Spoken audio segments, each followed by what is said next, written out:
Hello, I'm Melissa Vance with the Wayne County Area Chamber of Commerce. The Wayne County Area Chamber of Commerce is proud to launch a special series we are calling A Culture of Community.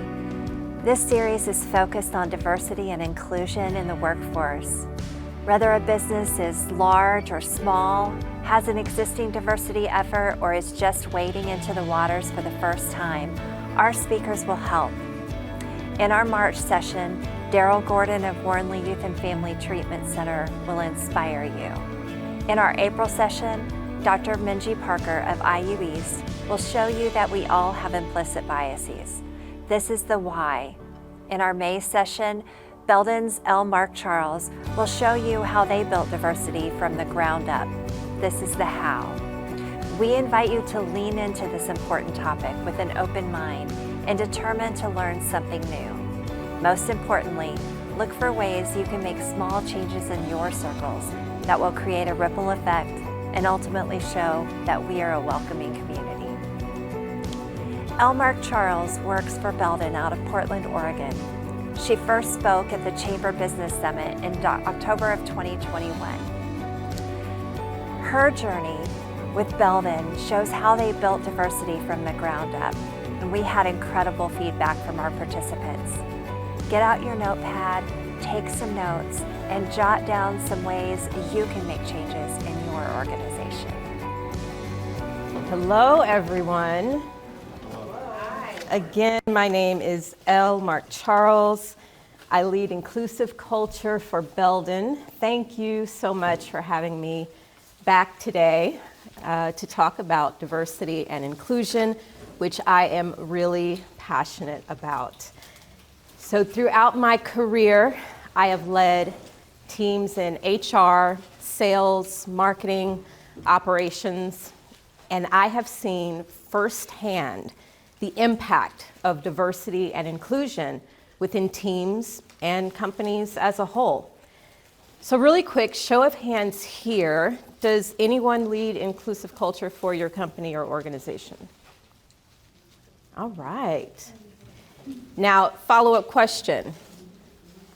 Are your roles specifically diversity and inclusion, or is it tacked onto your main responsibilities?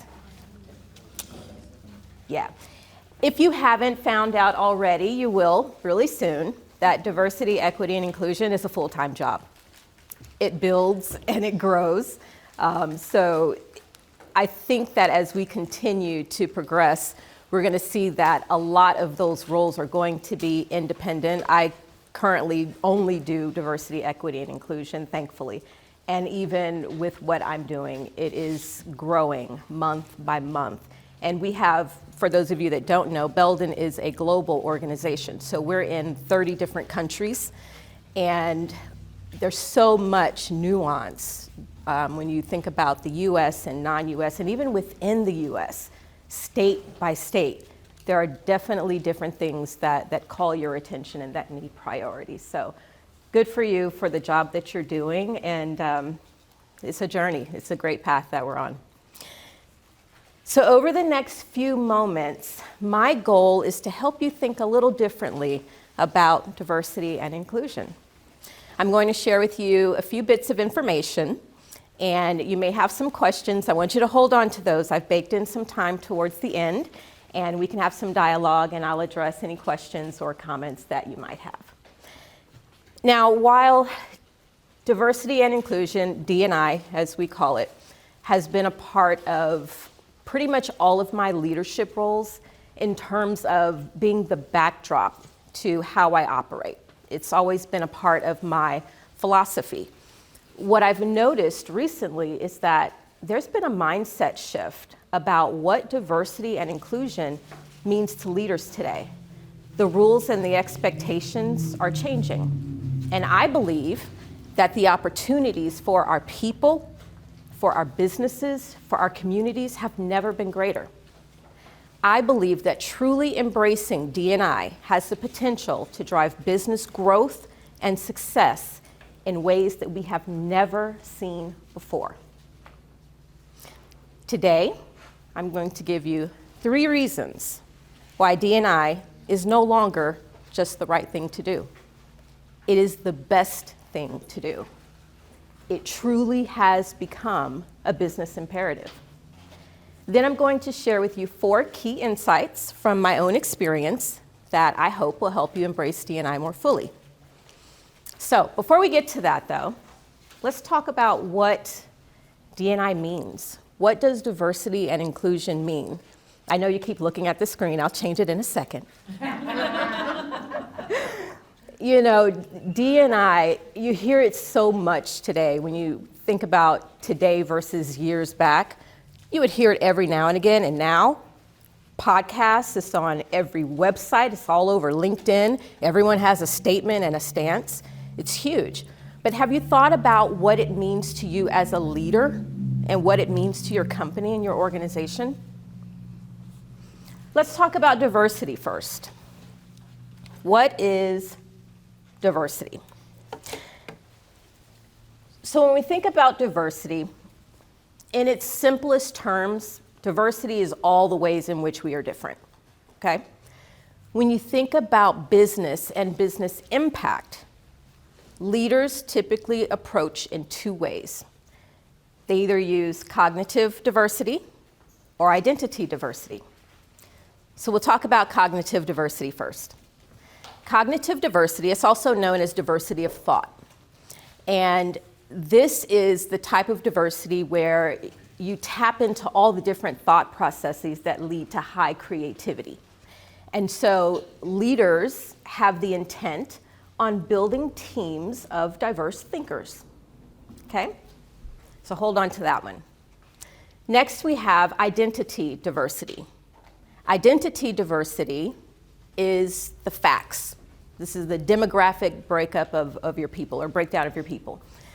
And so when you think about identity diversity, you think age, gender, race, and all the other identifying attributes. Now, I love data, and this data is really important because it gives us at least somewhat of an idea of whether or not our company reflects the world in which we operate. Does it reflect our customers? Does it reflect our communities? Analyzing this data tells us whether or not our company is reflecting the changes that we see in society. So how do you prioritize these 2 types of diversity? Well, if you prioritize cognitive diversity, you end up creating homogeneous teams, or teams that look very similar. And according to the research, which we'll take a look at, homogeneous teams do not create or do not keep up with diverse teams. If you prioritize identity diversity, you get a 2-for-1. Due to the natural variation of cultural differences, identity diversity creates a high level of cognitive diversity. Put another way, cognitive diversity does not create representation, but identity diversity creates representation and cognitive diversity. So when you build teams that are diverse in identity, you give yourself the broadest opportunity to gain all the benefits that diversity has to offer. However, diversity is not the end of the story. There's a tech leaver study, and if you get a chance, please look at this study because it is quite fascinating. The last tech leaver study that came out showed that women were leaving this industry, leaving the companies, at twice the rate of men. Minorities are leaving at 3.5 times the rate of white and Asian employees. So why the heck is that? Why would that happen, right? They have diversity. Well, when you simply check a box to add representation to your organization, not only does it not work, but it costs millions and millions. As a matter of fact, for the tech industry, it was over $9 billion that it costs. Diversity alone does not automatically create high-performing teams. In order to fully harness the benefits of diversity, you have to pair it with inclusion. So what's inclusion? Inclusion is engaging all the different voices and perspectives and experiences in the room. Inclusion is when every person feels empowered to speak up, to contribute, and utilize their talents. But inclusion can only transform the organization when we place value on the array of differences. Inclusion does take work, and it takes time, and it takes even longer to build it into the way that you operate, to build it into your value system. And this is where we need to look at the data that we talked about with diversity. We need to peel back the layers of data to figure out and to understand how our people perceive their place in the organization. What are the attitudes? What are the perceptions and experiences? Diversity and inclusion asks a lot of us as leaders. It requires humility, and it requires empathy. We'll sometimes have to admit that we don't have all the answers, and it's never fun. But despite it being a tough road, D&I is so worth the effort. I passionately believe that diversity and inclusion and engaging diversity and inclusion as a leader is the right thing to do. And I also believe that for our businesses, for our organizations, it is the best thing to do. Now, I have 119 reasons that I believe this. Today I'll share 3.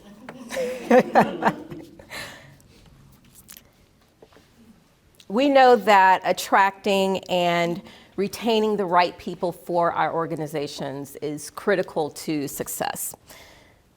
So let's look at some data. The 2021 Edelman Trust Barometer, which included 7,000 employees across 7 markets, of those who left or were planning to leave, 59% wanted better alignment with their values. Now that's compared to only 31% who cited compensation and career advancement. We always hear that that's the main reason. 59% wanted better alignment with their values. 71% want their companies to have a social impact. We're going to touch on that one again in a second. The most interesting one for me is that out of everyone surveyed, 76% said that a commitment to D&I was a deal breaker when considering a job. Now that's globally. In the US, that was 78%. These statistics are powerful, and they tell me that if we want to attract and retain the best talent, we will have to get serious about D&I. So, true story, a couple of years ago, I was leading the commercial side of the business for one of our cybersecurity companies. And a hiring manager called me and said, Elle, great news. We just found the perfect candidate. We're ready to make an offer. Okay, now remember, I'm in HR, so I'm happy about that. Glad to hear it. Yeah, but there's a small problem. Okay? She wants to know how minority women feel working here. Do you think you could talk to her? Awkward, right? The team, the commercial organization didn't have a single minority female to include in the interview process. Nonetheless, I had a good conversation with her. I shared my experiences. We had a great chat.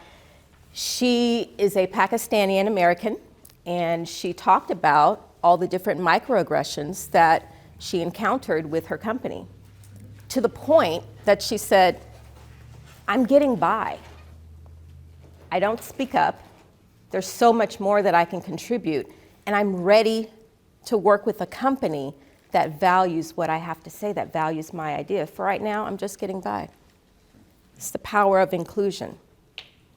And she ended up joining the company, and she's absolutely brilliant. But this type of conversation, this type of request, was a wake-up call for our leaders, for sure. And I think that as we continue on this road, as we continue down this path, we're going to hear more conversations like this, more requests from employees that are seeking inclusive environments, wanting to know what yours looks like. I'll touch on another aspect that I think has really taken a turn for the better. So for many years, we have, as business leaders, as organizations, we've prioritized culture fit, right? We want this person to fit into our culture. But I don't think we were paying attention to what culture fit actually means. Because culture fit is finding and confirming similarity to what already exists. I believe we're moving to a new approach. I think the new approach is culture add. We need people who are going to add to the tapestry of our business strategies. People who will bring varied experiences, different ways of thinking, different ways of imagining possibilities. These are the type of people that we want to bring. So we're not looking for someone to fit into that square hole that we've already carved out. We want someone who can come in and shake things up. This is where we're going.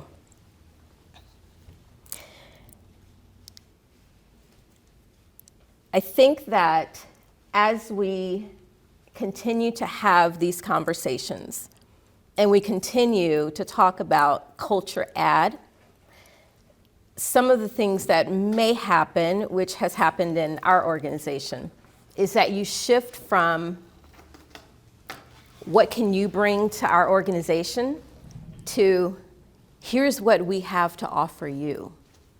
Here is how we're going to show that we value you as an employee. We're certainly not there yet, but I see us going down that path. Mutually beneficial in our relationship.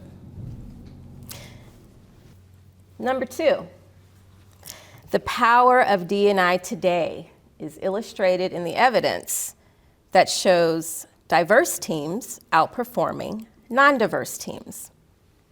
I love this study. It's one of my favorites. This is another one to look into. McKinsey's 2020 Diversity Wins Report. This one has a data set of 1,000 companies across 15 different countries. The companies whose teams had the greatest ethnic and cultural diversity outperformed those with the least diversity by 36%. The report 2 years prior, it was 33%. It's continuing to increase. Based on the trends since 2014, they report that the most diverse companies are now more likely to perform better in terms of profitability. Specifically, the top quartile for gender diversity on executive teams were 25% more likely to experience above average profitability than those in the fourth quartile. And then the higher the representation, the more likely those teams are to outperform others. Bringing people together, bringing different people together, literally makes us smarter. Side note, and I know you already know this about me, one of my pet peeves is misusing the word literally. But in this case, it is true. It may not be easy, but the discomfort that we sometimes feel when we are around people who are not like us, it creates more ways of thinking. There's higher creativity, different thought processes, and oftentimes new ideas. Think about it this way. When we have to hear and think about different perspectives, it forces us and we learn how to deeply analyze our own perspectives. And then we learn how to ask better questions. So this type of personal growth within a team, within a collective group, it leads to better products, better services, better solutions. So not only are we more creative and innovative, but we're more productive. As business leaders, if we want to keep up with the competition, or even better, if we want to be leaders in our market, in our industries, tapping into this type of innovation and creativity is absolutely vital. We literally cannot afford to ignore the value of diversity and inclusion. For the third one, my third reason, we'll go back to the Edelman Trust Barometer study again. So we said that employees want their organizations to make a social impact. The response was 71%. What the research also shows us is that trust in social institutions is falling drastically across the board, except for business. Business is now the most trusted institution, and that's above NGOs, the government, media. Communities' expectations of leaders are very high. 86% want CEOs to speak out on social issues. Engaging diversity and inclusion is part of how to respond to our community and society. We talked about seeing D&I everywhere, and I know that most companies do have a D&I policy or a statement on their website. And while that's okay, the expectations are different in that communities expect us to be actively committed, not just having statements on paper. They're calling us to task. For example, all of us have in our companies, even if you don't have it formally written down somewhere, you have your profile of an ideal employee. And because we are human, there's going to be some bias baked into that. And when we acknowledge that bias and broaden our idea of talent, what we'll recognize is that we are not lowering the bar. I can't tell you how many times I hear that. As a matter of fact, it's the opposite. You see, the bar is set low when you form teams of people with similar profiles, because you're not able to get the diversity of thought that comes from engaging the broadest differences. Does that make sense? Okay. We need to rethink how we find and attract talent. Talent that is going to help us get more creative and innovative. Talent that will help drive our futures. And there are so many avenues that, in general, we're not tapping into. Because there's talent out there that look for certain things that say we're inclusive. And if it's not there, they go other places. They're tapping into some of the larger organizations that have the big, loud voices that says, we want teams of different people. So we have to get creative in how we attract those individuals. We have the power to remove confidence gaps and barriers for those who are often underrepresented in our companies, in our organizations. This is what our communities expect us to do, according to the study. And it's what our customers and our employees expect us to do as well. So, now that I've covered 3 of my 119 reasons why D&I is a business imperative, I will talk about 4 steps to actually doing the work in your company. And from my experience, I believe these are 4 vital steps that we all should take on our journey to being more inclusive. The first step is to get help. We all need help seeing our blind spots sometimes. Finding the right partner with the right expertise and experience can make a tremendous difference to the impact, to the success, and to the pacing of your D&I work. And I also recommend finding a partner who is walking the talk. Don't be afraid to ask the company or firm what their own diversity and inclusion practices are. Make sure that whoever you work with is an outside voice who can give you fresh perspectives and ideas, as opposed to that firm or partner that you might already be working with on other things and now they're doing D&I. You want your partner to help you face where you are in your journey with D&I. You want a partner who can help you in your discovery process. And then you want a partner who will help you with the most robust plan for growth and improvement. Now, I've told you that I am very passionate about this work, and I know a few things about D&I.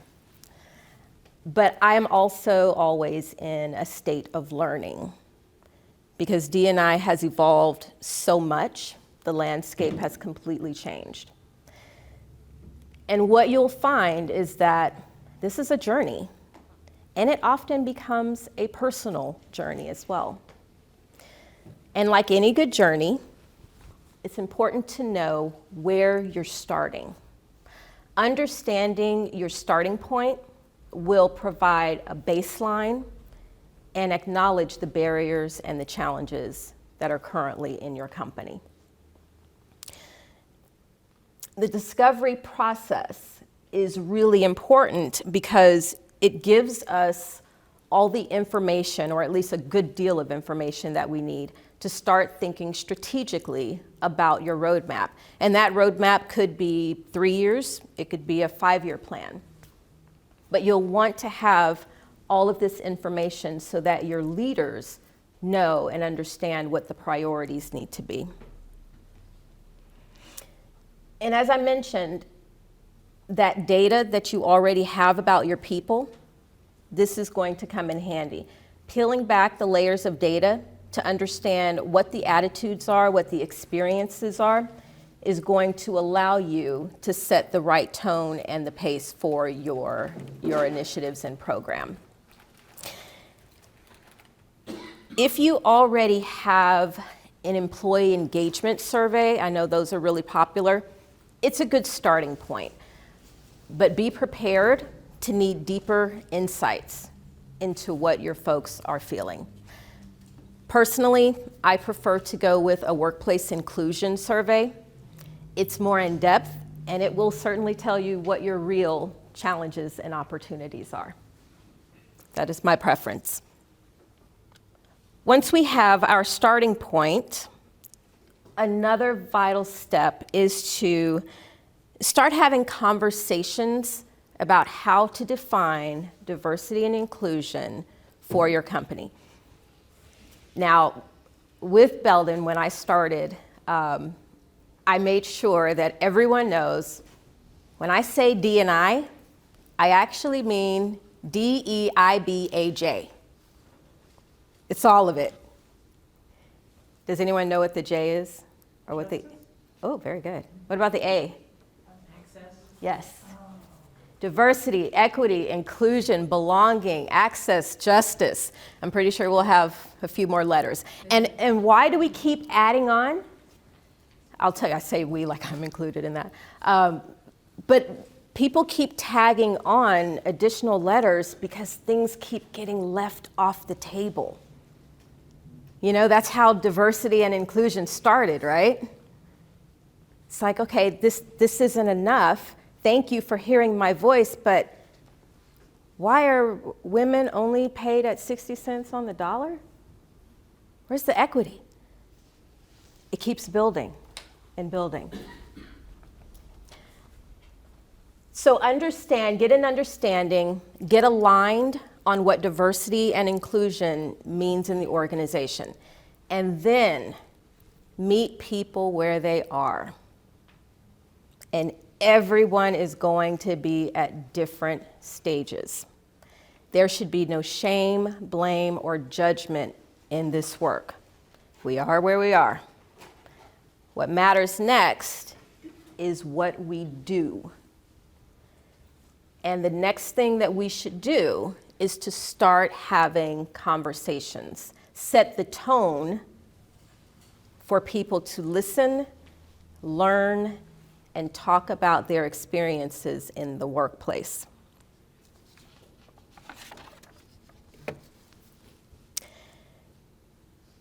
When we listen and learn from other people's experiences,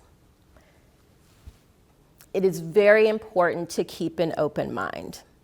And I say this as often as possible because we all live in our own bubble, that own reality bubble. And so if I don't see it, if I don't hear it, if it hasn't happened to someone in my family or my space, then it doesn't exist. And this is a place where we want to step out of. Provide the space to listen and learn, and yes, have tough conversations. And the tough conversations are uncomfortable, necessary, but uncomfortable. And the easiest way to approach it is to just get comfortable with the idea of being uncomfortable.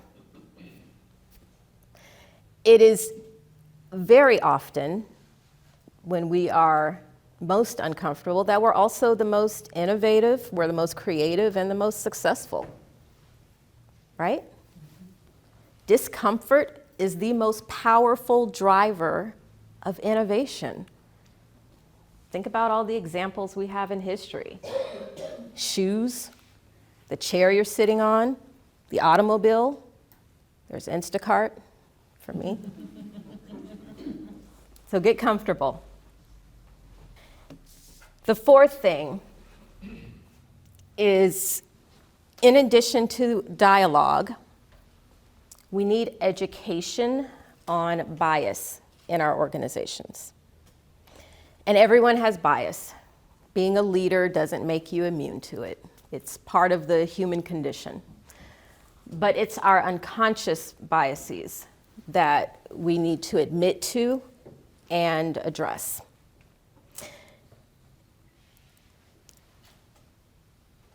When we address these biases, it's important to look at, one, address it personally, but then two, examine how those biases have been baked into our policies and processes and the decisions that we've made.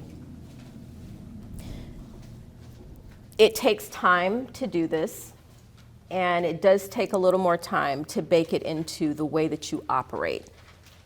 New ways of thinking, new ways of building, new ways of conducting business. When you have the education and the heightened awareness, the good news is that it leads to a desire to change behaviors. And these will usually start off small, and then you'll notice that they get bigger and bigger as you progress in your D&I journey. And then when you have the behavior changes and the education and the heightened awareness, now you're moving towards cultural shift. Now, this doesn't mean that you're at the end, we're done, good. Because again, it is ever evolving. But this is a good place to be because now diversity and inclusion is part of every single decision. It's just a natural consideration for every process, for every decision, for every policy. And it's this type of stage, or this is the stage where we create sustainable change that drives our future. I'll close with this. I know I keep saying that it's hard, because it is. I'll just be real with you. We've been, for some groups, this has been going on for 60 years. For others, 100. For others, even longer. That's the reality. So it is a difficult road, but the way I see it is that if we don't fully commit to diversity and inclusion, the potential loss could be catastrophic. We simply can't ignore this work. It doesn't mean we're going to be perfect, but it means we're going to engage, that we are going to do the work, that we are going to walk the talk. The potential impact for our people, for our businesses, for our communities is so worth the effort. Questions? Thoughts? I'll ask the obvious one. Yes. And I think a lot of people encounter this in a community of our size and the type of population that we have that is changing. But engaging in this and starting with this, I like the part where you're talking about everybody's where they are. And there's no shame in that. But how do you make that person who feels that this kind of work is just taking away from their benefits, from their, and yes, we're showing the profitability, yes, we're showing, but there's this fear around like, oh, you're catering to this group now and you're ignoring the wisdom we've had all along the way. So how do you approach that, and how do you deal with it? That's a good question. So I'll share with you one of the challenges that I find with talking about diversity. So when we are hiring and attracting people, right? What I hear people say so often is that we need to hire a diverse candidate, or we need a diverse person. So let's think about that for a second. A person cannot be diverse, right? One person can't be diverse. It's all relative. So what ends up happening is that when we hear the term diversity, we think Black, we think Hispanic, Latin, Asian Pacific, right? Who are we leaving out? You can say it. Yeah. White men, right? And so the white men, who's also the largest population in business, those are the allies that we need. Yet when we talk about diversity, we're completely alienating and excluding them. Because now they're feeling like, okay, diversity doesn't include me, right? And so now I'm going to be resistant to this. Diversity is all relative. There's no such thing as a diverse person. We need everyone. So really quick. So I was managing a group in operations in Houston, Texas. 95% of my management team was Black. All Black people, okay? And during my second team meeting, I said, we need some white people in here. We need to look for Hispanics. We need to look for white people. We need to look for Asians. I want more women in here because it's all relative. It's what do you have and what are the gaps? Because the differences are what will make you successful. And I knew that in order for us to compete, because I signed up for something that was failing and I had 9 months to fix it. So, story of my life. But I knew that the only way we were going to succeed is if we had different voices and experiences and perspectives. And yes, that means that we had some casualties on the way. But we were able to build that team. And it's not just about saying, okay, I'm only going to hire this person or I'm only going to hire that person. It was, are we only listing our job posts here? What about over here and over here and over here where you know those communities are going to look for jobs? It's about thinking outside the box. And so it's important that we pull everyone in so that they know exactly what their role is when it comes to inclusivity. If you don't give people a role, then they're not going to think they matter. And everyone matters in this journey. Did I answer your question? Because Yes. I can talk a lot I know, about you this can stuff. talk I about know. Yes. That's a tough one. It is a tough one. It is a tough one. Reality. Mm-hmm. Other comments? Yes. This was wonderful, thank you. I'm wondering if you have some recommendations for organizations that want to get to a culture shift place. Where should they start investing labor, money? Like what is that, not only at the hiring end, I assume, but also on continuing ed? Like where do you see for an early stage culture change organization, what would you say would be higher payoff investments? So definitely finding a partner first. That was one of the first things that I did at Belden. So most of you know, Belden's been around for 120 years. It's a long time. And this was the first time that we did anything regarding diversity and inclusion. So when you have deep roots like that, it is really critical to find a good partner. And the reason that's so impactful as well is because that partner is going to look at who you are. So it's not just an off-the-shelf approach that, okay, here's what 500 other companies are doing, now you do this. It's, let's see who your people are first, what does your landscape look like, and what are your gaps? What are your areas of opportunity? And they're gonna vary business to business, which again is why I prefer going with a firm or a partner who's been doing this work for a long time. They've been in the space and it's all they do, because they'll know how to take that approach. Good question. Hello.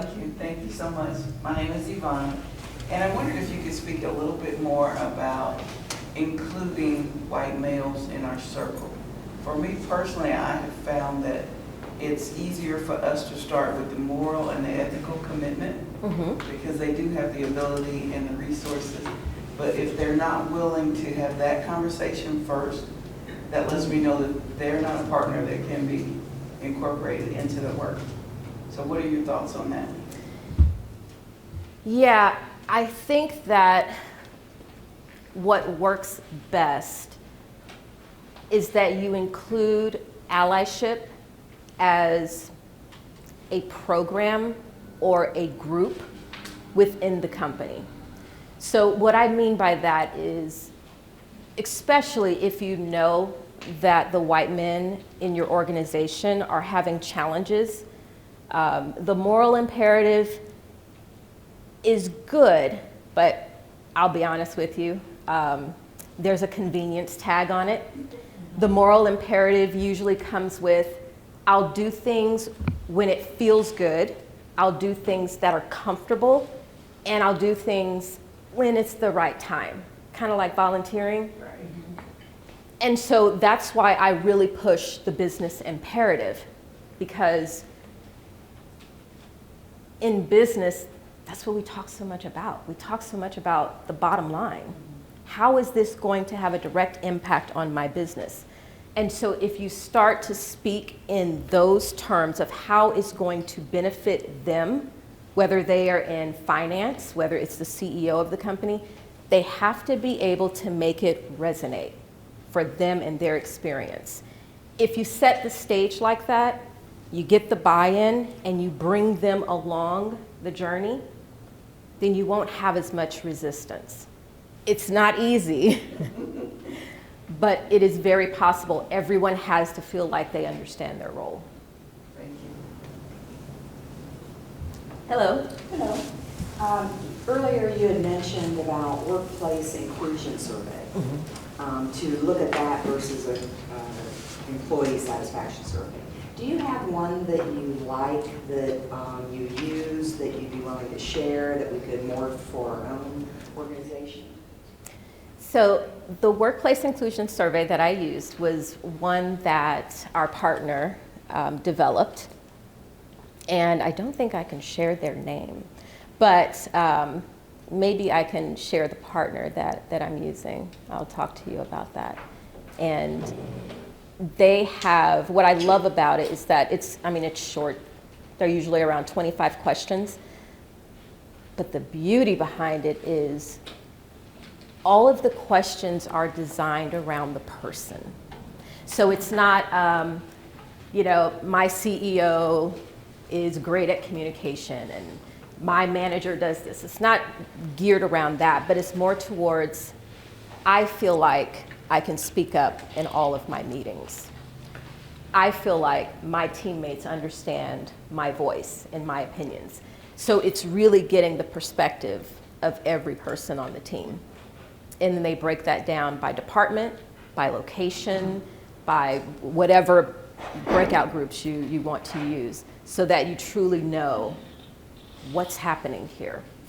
And there's a lot of options out there. Again, I don't recommend anything that's just off the shelf or cookie cutter, but there are more options today than there was 5 years ago, for sure.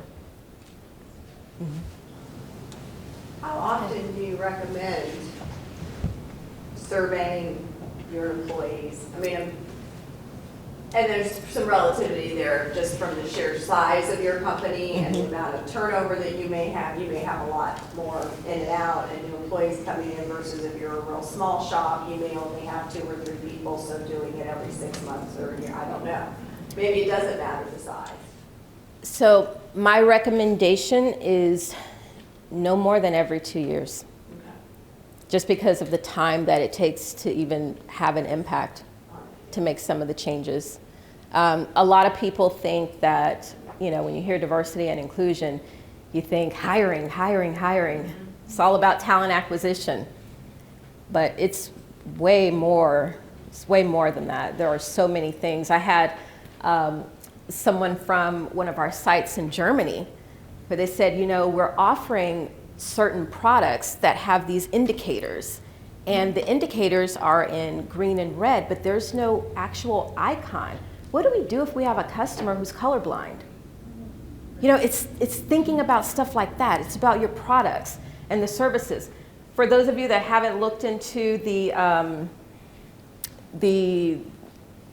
crash dummies, oh my goodness, check that out. It is amazing. The crash dummies that were created back in the 70s, they kind of forgot about women.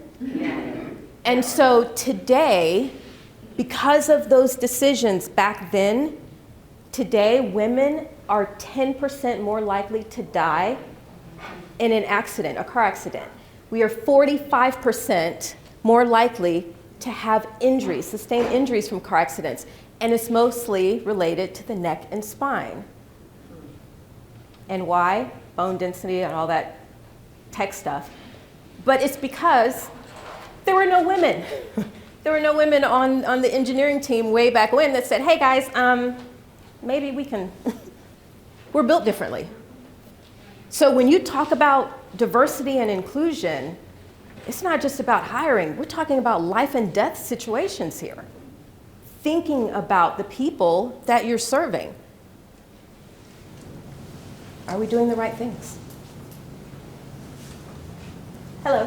When you talked about the uncomfortable conversations, did you have people sit together and tell each other what it felt like to work in that environment so that people could hear it from the person who was actually experiencing it?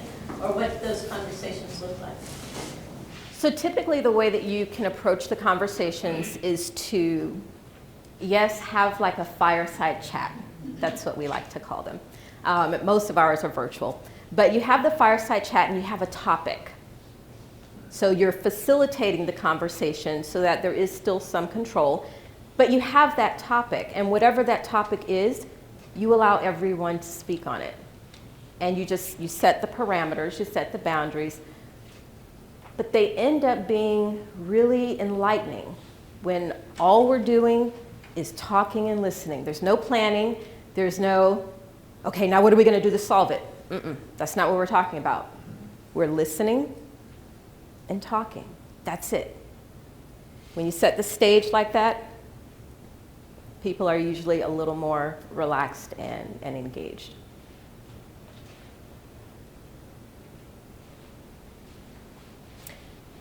I was just about to say something because you asked me a question the last time. And I answered it, but then I had an experience about 4 weeks ago. So give me your name again. Stacia. Yeah. Stacia asked me what I felt about woke culture. She asked that in the last session. And my answer is still the same, which is that I think that woke culture has a place in that their hearts are in the right place. But I often see that woke is starting to mean that I've arrived and I don't need to learn anything else because I know so much. Well, my husband and I went out, Portland, Oregon. We went out to eat, and in the window, this restaurant had a sign. Now, usually we see the signs, Black Lives Matter and everything, and okay, great, thank you, appreciate it. This sign said, Black Lives Rule. And my husband and I are just standing there on the sidewalk looking at this sign. And I said, that sign's gonna get me slapped at random. Because they're trying to be supportive, they're trying to be allies, but they're creating more harm for my community. Because no one ever said anything about ruling. All we're asking for is equity. And so there are so many groups of individuals, whether it's Black, Hispanic, LGBTQ+, where they want the allyship, but people get so woke that they don't understand how to be good allies without causing harm. And again, that's where the listening and learning comes from. Less doing, listen and learn, and how can I be better to support your community, to support you, to support your needs? Asking those questions. Okay, so thank you for that question a few months ago. Well, I've seen kind of that pendulum swing where I've noticed a lot of white folks being afraid to voice their opinions when there's dismay, right? Because they're like, oh, I can't say that because I'll be then deemed as XYZ, terrible, racist, whatever. So how do you, because you want to invoke the conversation and be open about it, but how do you address that as well? I think the first thing we have to do is create a safe space. And I know a lot of people don't like hearing that, psychological safety, it makes us soft. It really isn't. Psychological safety means that we've created a space where you can say things from genuine ignorance. Okay? And you're saying it because you really want to learn, you want to know, you want to understand how your perspectives may have possibly caused harm. Well, your perspectives could have created this unconscious bias that's feeding into and leaking into the way that you make decisions. But again, when we talk about no shame, blame, or judgment, if we haven't set the stage for that, no one's going to say, well, in my experience, every time I've met this type of person, here's what happens. We have to create the space for it because those conversations do need to happen. Anything else? So what's one of the biggest changes in Belden? I mean, you're representing Belden, talking about D&I. What have you seen as some tangible changes at Belden, with Belden embracing this conversation? One of the first things that we talked about when I started this journey was because we have issues with our demographics as well. And I said, you know, if I were someone who wasn't as assertive as I am, I may not apply for a job at Belden. Because the way that we were setting it up, our job descriptions, was, are you good enough to be here? Because we have the best and the smartest and the most talented people, and are you good enough? I was like, I wouldn't, they called me, I didn't call them. Do you see what I mean? That's not something that I'm attracted to. So now, our messaging is completely different. We've changed our branding. Now our branding is belong, believe, be you. That's our new branding. Thank you, I love it. I think it's great. And so that's what we see. So our messaging now is we want you. We want your talent. We want your fresh ideas. We want your new perspectives. We want you to be different. That's our new stance. And it's wonderful. And we are taking that globally in every single country that we're in. It's copyrighted, I'm sure. It is. Yeah. Yes. Richard and Deanna, we could try and infringe on it. Yeah. But I will tell you that there are a number of organizations that at least use the BU. I know Cisco is one. There's several others where they have the BU in there somewhere, because it's such a powerful message today.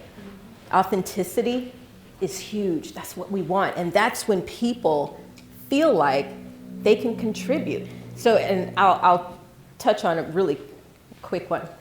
When I started with the company, I had braids in my hair.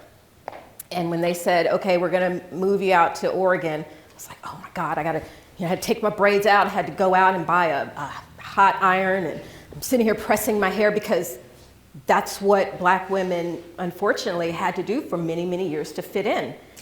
And I had a VP once tell me that my hair, we were using these little elves for Christmas, and of course mine was the brown one. It was the only one, so they assumed it was me.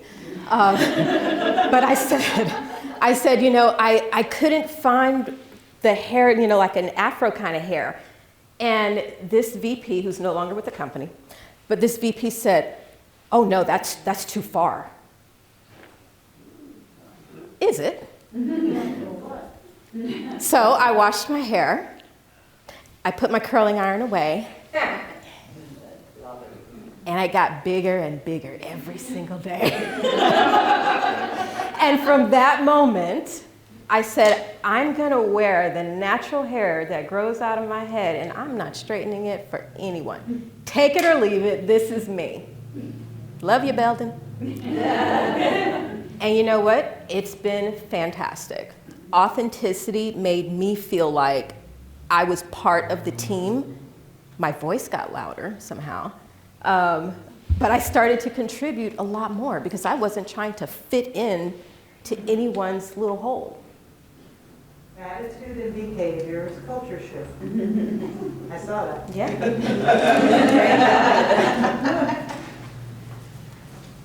Good questions. Yes. So at one point you talked about, if you evaluate your organization or your business and you take a look at what you need to work on, what's that plan 3 or 5 year? And I just, given our times now, it seems hard to plan 1 year, and it also seems hard in a space like this that is very evolutionary. Yeah. To your point, the different letters that just keep getting added, right? Because we keep thinking of all the things that this really encompasses. Mm-hmm. How do you create that plan, or do you just keep it sort of agile in nature so that you're continually iterative? Because how do you say, well, 3 years we want to be here with this many diverse employees? Let's just say example X, right? Which might be a great goal for your organization, but to your point, it could also mean that you're leaving a lot behind, and that may be a great goal to get, but maybe is it really getting you anything? Is it affecting your bottom line? Is it doing anything? So is that the right, how do you assess that? It's not a great way of wording the question, but does that make sort of sense? Yeah. Yeah, and so when we talk about defining diversity and inclusion for your organization, that's part of it. So it's having the conversations of, here's where we are today. What does our ideal company look like? Okay. Like what does success look like 5 years from now? And then you work your way backwards. And then you understand where your gaps are. And that's how you start to plan. And yes, there are going to be lots of changes on the way, but at least you have that vision and you know what you're aiming for. Because if you don't set that tone from the very beginning and you're not aligned, then you're going to have people going rogue and doing whatever they want to do. And that's a recipe for disaster. So you want to be on the same page, you want to be aligned, and then if you have to make those changes and adjustments, you make them along the way. Yeah. Well, thank you again for having me.